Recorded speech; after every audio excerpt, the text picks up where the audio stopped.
শিক্ষা ব্যবস্থা প্রতিনিয়ত এটা পরিবর্তনশীল বিষয় এবং যুগ যুগ ধরে এই পরিবর্তন যেমন শিক্ষা বোর্ড বলি অথবা যে কোনো একটা সংগঠন বলি অথবা সংস্থা বলি তাদের মধ্যে যেমন কাজ করেছে, কোনো একটা বলয় যদি বলি সেই বলয়ের মধ্যে যেমন কাজ করেছে, ঠিক তেমনি ভাবে ব্যক্তির মধ্যেও কাজ করেছে।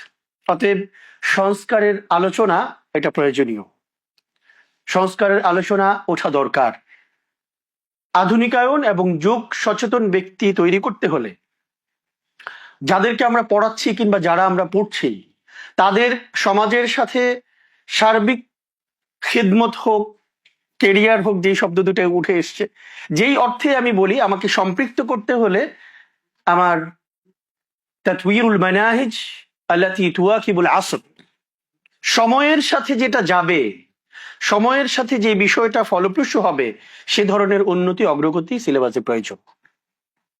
অতএব সেই দৃষ্টিকোণ থেকে আমাদের আজকের আলোচনার বিষয়বস্তু অত্যন্ত চমৎকার এবং এই প্রয়োজনীয় আলোচনাটা এখনই বাস্তবায়ন হয়ে যাবে সেই প্রত্যাশা আমরা করছি না এই জন্য যে দীর্ঘ সময় আমাদের মধ্যে অনেকটা জড়তা কাজ করেছে, কিংবা আমি যদি আরেকটু ভিন্নভাবে বলি যে যাদেরকে অনুসরণ করে আমরা চলছি কিংবা যাদের কথা আমাদের বিভিন্ন সময়ে আলোচনায় চলে আসে যে আমরা তাদেরকে অনুসরণ করি কিংবা সেই প্রতিষ্ঠানকে অনুসরণ করি, সেই ব্যক্তিদেরকে অনুসরণ করি, তারা তাদের প্রয়োজনে দেশ জাতির বিভিন্ন উপকারার্থে বিভিন্ন সময়ে মানহাজের মধ্যে, সিলেবাসের মধ্যে পরিবর্তন এনেছেন এবং তাদের সে সমস্ত প্রতিষ্ঠান থেকে সরাসরি ছাত্ররা আরব বিশ্বে সেই সার্টিফিকেট দিয়ে পড়াশোনা করছেন।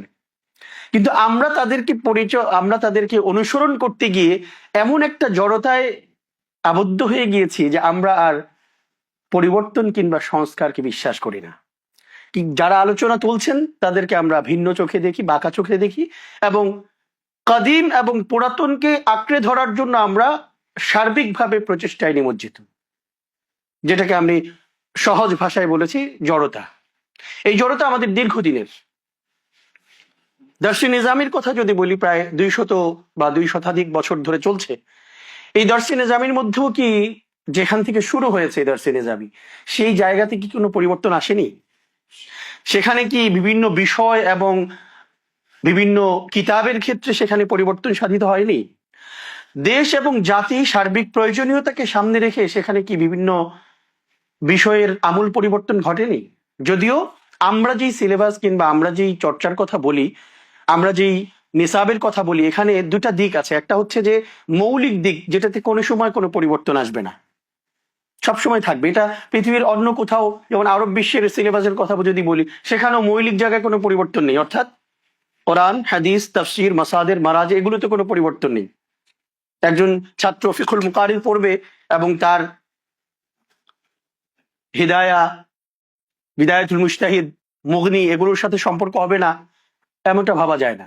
অতএব এই কিতাবগুলো, হাদিসের কিতাবগুলো, উলুমুল হাদিসের বিষয়গুলো, প্রাচীন গ্রন্থগুলো, এগুলোর মধ্যে কোনো পরিবর্তনের কথা কিন্তু আলোচনায় আসছে না। মূলত আলোচনার বিষয় হচ্ছে প্রাথমিক, মাধ্যমিক, উচ্চ মাধ্যমিক এই জায়গার শিক্ষা এবং এগুলোতে প্রয়োজনের কারণে এবং বিশেষত শিক্ষা ব্যবস্থার এই দিকটা সাধারণত দেশের মানুষের সংকট, সম্ভাবনা, সার্বিক যেই দিকগুলো আছে সেগুলো চিন্তা করে হয়ে থাকে। মানুষের যে সমস্যাগুলো, সেই সমস্যার সমাধানের জন্য হয়ে থাকে। এখন আমরা আমাদের সামনে যেই অর্থনৈতিক সমস্যাগুলো আসে, এমন অনেক হাজারো, অনেক বলতে আমি এখানে হাজারের জায়গায় যদি লাখ বলি তাহলে এটা অত্যুক্তি হবে না, যে আমাদের হাজারো লাখো তালিবুল ইলম, মাদ্রাসা শিক্ষার্থী, অর্থনীতি এবং ব্যবসায়িক বিষয়ে পড়াশোনা করেও বর্তমান সমসাময়িক সমস্যার সমাধানে সে কোনো ধরনের কথা বলতে পারছে না। তো মূলত একটা শিক্ষা ব্যবস্থার পরিবর্তন, সংস্কার আসে সেই জাতির ভবিষ্যৎ চাহিদা, সমস্যা, সংকট এবং সম্ভাবনা এই দৃষ্টিকোণ থেকে। এখন এই বিষয়গুলো কিভাবে নিরূপিত হয়, কিভাবে এটাকে নির্বাচন করতে হয়? মূলত এটা নির্বাচনের জন্য দীর্ঘ গবেষণা করতে হয়। আমি যতটুকু জানি আমাদের শিক্ষা বোর্ডগুলোতে গবেষণার কোনো সুযোগ নেই, কিংবা নির্ধারিত কোনো গবেষক নেই, অথবা বোর্ডের উদ্যোগে কোনো ধরনের গবেষক তৈরি করা হয়েছে, কিংবা তাদেরকে সার্বিক রিসার্চ মেথোডোলজি মানহাজিয়াতুল বাহাস ঠিক রেখে কাউকে দায়িত্ব দেওয়া হয়েছে যে আমাদের এই বিষয় সম্পর্কে 2টা গবেষণা দরকার, এবং এক্ষেত্রে আমরা কি করতে পারি আপনি একটু গবেষণা করে দিন। আমার মনে হয় না কোথাও নেই, আছে। তো মূলত শিক্ষা ব্যবস্থা কিংবা শিক্ষা কারিকুলাম অথবা শিক্ষা সিলেবাস, এটার পরিবর্তন, সার্বিক উন্নয়ন, অগ্রগতি, অথবা সেখানে বিভিন্ন ধরনের পরিবর্তন সাধিত হয়, সংস্কার সাধিত হয় গবেষণার মাধ্যমে। এখন সেই গবেষণা কি আমাদের আদৌ আছে? এই জন্য আমাদের আলোচনার ক্ষেত্রে কয়েকটা বিষয় আমি এখানে উপস্থাপন করতে চাই। সেটা হচ্ছে আসলে নিসাব, সিলেবাস এগুলো কি ধরনের হবে। আরেকটা হচ্ছে যে বিষয়ভিত্তিক ইলম এবং তাখাসসুসের ক্ষেত্রে আমাদের যে সিলেবাস আছে সেটার কি অবস্থা, এবং আমাদের এই আলোচনাটা কয়েকবার এসছে যে আমাদের যে দক্ষতা, যোগ্যতা, এবং আশরাফ মাহাদী ভাই সেই বিষয়টা বলেছেন যে আমাদের ছাত্রদের ভিতরে যে প্রতিভা, এত কিছুর পরও আমাদের বিকাশ এবং অস্তিত্ব টিকিয়ে রাখার ক্ষেত্রে আমাদের যেই কঠিন দুর্বলতা কিংবা বাস্তবিক অবস্থা সমাজে, সেটা কেন? এবং সেই সাথে যে বিষয়টা বিশেষায়িত আলোচনা, যে উচ্চশিক্ষার ক্ষেত্রে আমাদের কি অবস্থা, উচ্চশিক্ষা আমরা যেতে পারছি কিনা, এবং উচ্চশিক্ষায় যেতে গিয়ে আমাদের এই ধারায় পড়াশোনা করে ছাত্রদের কি হচ্ছে, এবং সর্বশেষ আমাদের প্রত্যাশা এবং প্রস্তাবনা কি হতে পারে। তো শুরুতেই নিসাবের ক্ষেত্রে কিংবা সার্বিক আমাদের যেই পাঠ্যসূচি আছে, পাঠ্যক্রম রয়েছে, কারিকুলাম রয়েছে, সেটার ক্ষেত্রে একটি বিষয় হচ্ছে যে নিসাব এবং কারিকুলাম 2 ধরনের হয় সাধারণত। একটা হচ্ছে প্রণয়ন করতে হয়, আরেকটা নির্বাচন করতে হয়। পৃথিবীতে সমস্ত শিক্ষাধারায় একই সিস্টেম। একটা হচ্ছে নির্বাচন করা, আরেকটা হচ্ছে প্রণয়ন করা। আপনি দেখুন, আমরা যে সমস্ত কিতাব পড়ছি, কিতাবগুলোর শুরুতে কি লেখা? মুসান্নিফ বলছেন যে আমি এই বিষয়ে অস্থির হয়ে গিয়েছি, কোনো ধরনের ভালো গ্রন্থ পাচ্ছি না, আমার ভাগিনাকে পড়ানো দরকার, তো আল্লাহর উপর তাওয়াক্কুল করে ভাগিনার জন্য একটা বই লিখলাম। আচ্ছা, ওই সময় একেবারে এই ধরনের কোনো বিষয় পড়ার মতো কোনো কিতাব ছিল না। বিষয়টা কেমন, নাকি ওই ছাত্রের জন্য উপযোগী, ওই সময়ের জন্য উপযোগী, এবং তার যুগ চাহিদার জন্য উপযোগী কোনো বিষয় ছিল না? ছিল, বিষয় ছিল, কিন্তু তার জন্য, তার ভাগিনার জন্য ছিল না, তার ভাতিজার জন্য ছিল না। এই জন্য প্রিয় ভাতিজা আমার, আমি তোমার জন্য এই গ্রন্থ লিখেছি। এখন সেটা যদি 200 বছর আগে চলে, এখন আমার ভাতিজার জন্য কি আমার এই ধরনের একটা বিষয় প্রণয়ন করা প্রয়োজন না? সেটা কি আজও রয়ে গেল সেই অবস্থানে? কখনোই থাকার কথা নয়। এজন্য প্রাথমিক স্তরে সারা পৃথিবীব্যাপী প্রণয়ন, এই জন্য নিসাব কারা প্রণয়ন করবেন সেই বিষয়ে পড়াশোনা হয়। এদাদুল মানাহিজের উপর আলাদা কিতাব রয়েছে, আলাদা গবেষণা রয়েছে, আলাদা আপনার কুল্লিয়া রয়েছে, অনার্স রয়েছে, মাস্টার্স রয়েছে, শুধুমাত্র এই এদাদুল মানাহিজ, কারিকুলাম কিভাবে তৈরি করতে হয় এই বিষয়ের উপর তারা পড়াশোনা করছে। কারিকুলাম বিষয়ে, শিক্ষা বিষয়ে। আপনি ঢাকা ইউনিভার্সিটিতে যান, যে মাস্টার্স করছেন কিসের উপর? এডুকেশনের উপর, শিক্ষার উপর মাস্টার্স করছে, পিএইচডি করছেন শিক্ষার উপর। ম্যাজিস্ট্রেট ফি তারবিয়া, তারবিয়া কি জিনিস? শিক্ষা কারিকুলাম, শিক্ষা প্রণয়ন, কারিকুলাম প্রণয়ন, শিক্ষকের অবস্থান, এই সার্বিক বিষয় নিয়ে সেখানে পড়াশোনা হচ্ছে।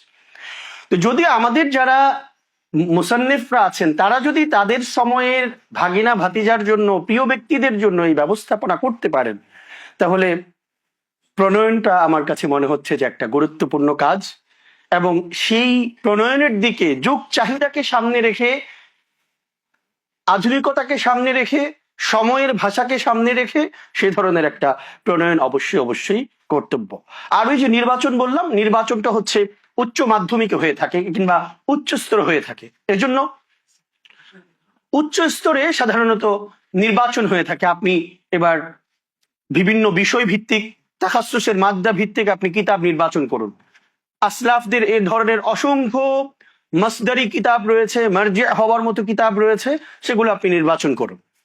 ওই জায়গাতে আমাদের প্রণয়নের প্রয়োজন পড়বে না। কিন্তু প্রাথমিক, মাধ্যমিক এবং উচ্চ মাধ্যমিকে অবশ্যই সারা পৃথিবীতে যেভাবে চলছে, বিভিন্ন সময়ে প্রয়োজন সামনে রেখে আমাদের প্রণয়ন করা অবশ্যম্ভাবী কর্তব্য। এখন এই যে ভাষার বিষয়টা আসে, কয়েকবার ভাষা বিষয়ক আলোচনা এসছে। আমাদের আরব বিশ্বের উলামায়ে কেরাম অথবা ভাষাবিদ অথবা যারা স্কলাররা আছেন, শিক্ষাবিদরা আছেন, তারা অনেক সময় অবাক হন যে বিশেষ করে বাংলাদেশে ভাষা পাঠদানের ক্ষেত্রে যে বিভিন্ন ধারা, এবং বিশেষত একটা ভাষাকে শিখতে গিয়ে 3-4টা ভাষার উপর দিয়ে ছেলেটা যাচ্ছে, শেষ পর্যন্ত কোনোটাই সে ভাষার যে 4টা দক্ষতা কোনোটাই অর্জন করতে পারছে না। এটা কেন? সেখানে কি এই ধরনের ভাষা বিষয়ক গ্রন্থ রচনা করার মতো এ ধরনের চাচা কিংবা মামা নেই? চাচা আর মামা কি জন্য বললাম বুঝতে পেরেছেন তো? যেহেতু আগের দিনের যারা লিখেছেন তারা লিখেছেন, প্রিয় ভাতিজা আমি তোমার জন্য লিখছি, প্রিয় ভাগিনা আমি তোমার জন্য লিখছি, তাহলে আমাদেরও তো এই জায়গায় প্রণয়নের জায়গাটা শক্তিশালী হওয়া দরকার ছিল, এবং আমাদের দেশকে কেন্দ্র করে, আমাদের জায়গাকে কেন্দ্র করে এ ধরনের কিছু প্রণয়ন হওয়া দরকার ছিল। তো সেজন্য আমি মনে করি যে আসলে বোর্ড অথবা এই জাতীয় যে জায়গাগুলো, শিক্ষা সংস্কারের যে কমিটি, শিক্ষা সংস্কারের যে জায়গা, সেখানে নেতা হয়ে গেলেই তাকে শিক্ষা বোর্ডের মধ্যে জায়গা করে দিতে হবে, এই সংস্কৃতি থেকে আমাদের বেরিয়ে আসা দরকার। আমাদের শিক্ষাবিদ প্রয়োজন, শিক্ষা বিষয়ক পড়াশোনা করেছেন এমন প্রয়োজন, কারিকুলাম বিশেষজ্ঞ প্রয়োজন, কারিকুলাম প্রণয়ন করতে পারেন এমন লোক প্রয়োজন, এবং কোথায় কোথায় আমাদের সমস্যাটা হচ্ছে, কোন জায়গায় সমস্যাটা হচ্ছে, সমস্যা নিরূপণের জন্য আধুনিক রিসার্চ মেথোডোলজি সামনে রেখে, মানহাজিয়াতুল বাহস সামনে রেখে গবেষণা প্রয়োজন। আপনি বিশ্বাস করতে পারেন আমাদের ছাত্ররা দাওরায়ে হাদিস শেষ করছে, কিন্তু যদি একেবারে ওয়াসাইল যেই এলমগুলোকে আমরা বলে থাকি সেগুলোর যদি এক একটা বিষয় ধরা হয়, শুধুমাত্র যদি আরবি বানানের কথা বলা হয়, যেটাকে আমরা আল ইমলা বলি, ইমলার এই জায়গাটাতে যদি ধরা হয়, তাহলে আপনি 75-80% ছাত্র পাবেন যাদের আরবি বানানে ভুল হচ্ছে। এটা একটা সমস্যা। এই সমস্যা বিষয়ক একটা গবেষণা দেখান তো আমাকে, একটা গবেষণা দেখান। অথবা আমাদের ছাত্ররা উলুমুল হাদিস পড়ছে, একটা কিতাবই পড়ছে উলুমুল হাদিস, কোথাও কোথাও হয়তো জালালাইনে তাদের নিজেদের প্রচেষ্টায় ভিন্ন আরেকটা কিতাব পড়া হচ্ছে। তো এখন দাওরা পাস করার পরে কজন মানুষ, কজন আলেম সে উলুমুল হাদিস বিষয়ে মোটামুটি সাধারণ জ্ঞান রাখেন, একেবারে ফান্নি ভাবে সাধারণ জ্ঞান, তাখাসুসি জ্ঞান নয়, সেটার জন্য তো তাখাসুস পড়া প্রয়োজন, কতটুকু রাখেন? এখন এই জায়গাটাতে যদি আমি বলি যে এই সমস্যাটার জন্য একটা গবেষণা দেখান তো, কি সমস্যা, কতজন পার্সেন্ট হিসাব করে, পরিসংখ্যান হিসেব করে, এবং সেই সমস্যা সমাধানের জন্য আমরা কি করতে পারি, একটা পার্চা দেখান আমাকে, পেপার যেটাকে বলে। কিন্তু আপনি যান ইন্দোনেশিয়াতে, মালয়েশিয়াতে এবং বিশ্বের অসংখ্য দেশে প্রত্যেকটা স্তরের জন্য, যে প্রাথমিক স্তরে ছাত্ররা কেন আরবি বানান লিখতে পারছে না, এটার জন্য তাদের গবেষণা আছে। প্রাথমিক স্তরে ছাত্রদের ভুলের মধ্যে নাহু সরফের ভুল কেন হচ্ছে, এটা তাদের গবেষণা আছে। সেই জায়গাটা যতক্ষণ পর্যন্ত না আমরা না করতে পারবো, আমাদের প্রণয়ন এবং শিক্ষা সংস্কারের আলোচনাই থেকে যাবে। এমনকি আলোচনার ফলপ্রসূ দিক হয়তো হবে যে সংস্কার হচ্ছে, সংস্কার হয়ে গেল, কিন্তু আসলে বাস্তবিক অর্থে ফলপ্রসূ সংস্কার হবে না। এজন্য এই গবেষণার দিকটা অত্যন্ত গুরুত্বের সাথে দেখা উচিত, এবং এটা যখন আমরা করতে পারবো, এই বিষয়টা যখন আমাদের সামনে আসবে, তখন আমাদের সনদের বাস্তবায়নের বিষয় আসবে। সনদের বাস্তবায়ন যখন আসবে, তখন উচ্চশিক্ষার বিষয় এবং ছাত্রদের অস্তিত্ব বিকাশ, এই জায়গাটা বাস্তবায়িত হবে। এবং এই বিকাশ আর অস্তিত্বের জায়গাতেও আমাদের গবেষণা প্রয়োজন। যে আমাদের দাওরায়ে হাদিস ছেলেরা কত হাজার বের হচ্ছে, ফারেক হচ্ছে, এত হাজারের মধ্যে কতজন সরাসরি তাদের বিষয় ভিত্তিক খেদমতে যেতে পারলেন, বাকিরা কি করছেন, এটার কোনো পরিসংখ্যান আমাদের কাছে আছে? এবং কেন পারছেন না তারা, বাস্তবিক অর্থেই তারা খুতবাতুল আহকাম দেখে পড়তে পারেন কিনা, অথবা তারা বাস্তবিক অর্থেই কোনো কিতাব যেটা পড়াচ্ছেন সেটাকে সঠিকভাবে পড়াতে পারছেন কিনা, অথবা তারা আলেম হওয়ার পর যে মৌলিক চাহিদাগুলো বাস্তবায়ন করা প্রয়োজন ছিল সেগুলো তারা পূরণ করতে পারছেন কিনা। এই যে সমস্যা, এই সমস্যাগুলোর কোনো আলাদা গবেষণা রয়েছে? যখন থাকবে তখন আমরা এই জায়গায় নিরূপণ করতে পারবো যে আমাদের ছাত্রদের বিকাশ, সমাজে তাদের অস্তিত্ব রক্ষা এবং তাদের সামনে এগিয়ে যাওয়ার জন্য বাড়তি এই কয়েকটা স্কিল, দক্ষতা এবং এই বিষয়গুলো তাদেরকে শিখিয়ে দেওয়া দরকার। কিন্তু সেটা যেহেতু নেই, অতএব প্রত্যেকেই আমরা ময়দানে তীর মধ্যে ঘুরে বেড়াচ্ছি, অস্থিরতায় ঘুরে বেড়াচ্ছি এবং শেষে এসে কান্নাকাটি করছি, হতাশায় নিমজ্জিত। আমরা কোথায় কি করব খুঁজে পাচ্ছি না, এবং শেষ অবস্থা হচ্ছে একটা প্রতিষ্ঠান দিয়ে দিচ্ছি, যেটা একটু আগে বলেছেন যে আমাদের প্রতিষ্ঠা করার প্রবণতা অনেক বেশি, এটা কিন্তু এই জায়গা থেকে। অথবা একটা ছোট্ট ব্যবসায় নেমে যাচ্ছি, যেটা এখন ব্যাপকভাবে হচ্ছে। অবশ্যই প্রত্যেক কাজে ভালো করতে হবে, এটা প্রয়োজন, কিন্তু আমি বাস্তবিক অর্থে আমার জায়গা থেকে যে বিষয় নিয়ে আমি দীর্ঘ সময় পার করলাম সেটাকে আমি পেরেছি।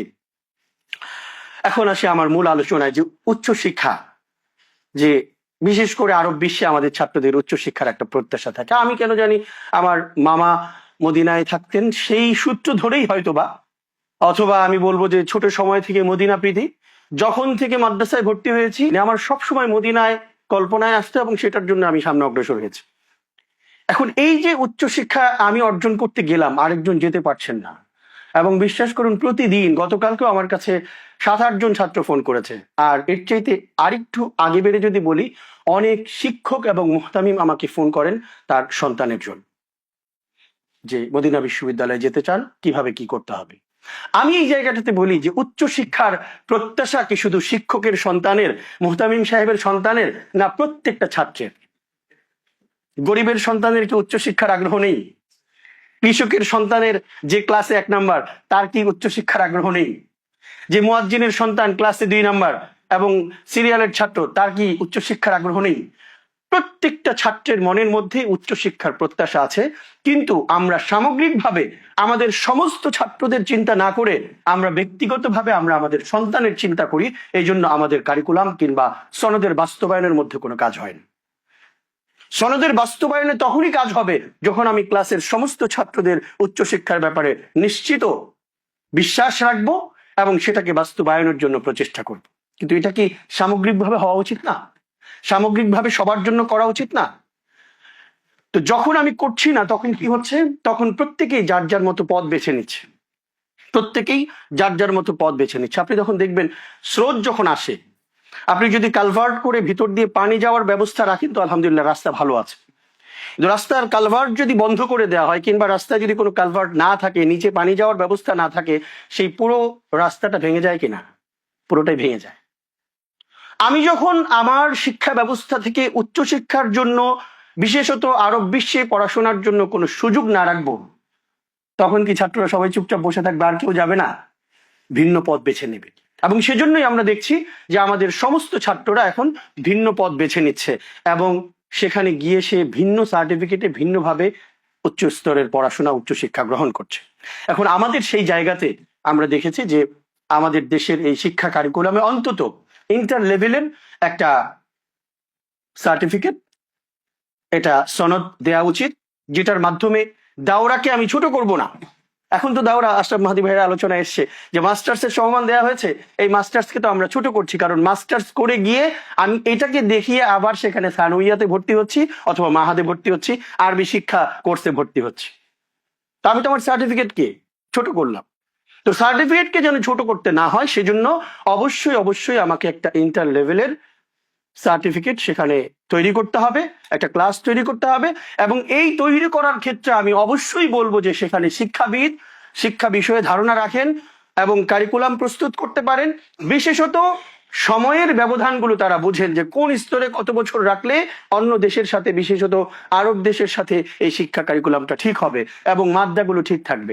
জানেন, আজহারে এবং মদিনা বিশ্ববিদ্যালয় সহ আরবে অনেকেই আমাদের সার্টিফিকেট দেখে খুব অবাক হয় যে তোমাদের দেশের সবাই ইসলামিক স্টাডিজ এর উপরে পড়াশোনা করছে, কিন্তু হিফজুল কোরআন কোথায়? আশা মাহাদি ভাই নিশ্চয়ই একমত হবেন। দেশ থেকে আমাদের অনেক চেষ্টা চলেছে বেফাককে নিয়ে কিংবা আরো কিছু বোর্ড নিয়ে, যে আমরা সেখানে মুআদালা, অ্যাফিলিয়েশন অথবা ইকুইভ্যালেন্ট যেটাই বলি এটা করব, কিন্তু বলেছে যে কোরআনে কারিম কোথায়? কোরআনে কারিম মানে ওই যে জালালাইন তাফসির না, হিফজুল কোরআন কোথায়? এখন আমরা কি বলবো যে আমাদের দেশে সব হাফেজ? আপনি একটা দার্সের মধ্যে, একটা ক্লাসের মধ্যে কয়জন হাফেজ থাকে? তো ঠিক আছে, 10 জনের মধ্যে 5 জন হাফেজ, আর বাকি 5 জন যে ইসলামিক স্টাডিজ এর উপরে তিনি অনেক বড় ডিগ্রি নিলেন, তার হিফজের পরিমাণটা কি? কিছুই না।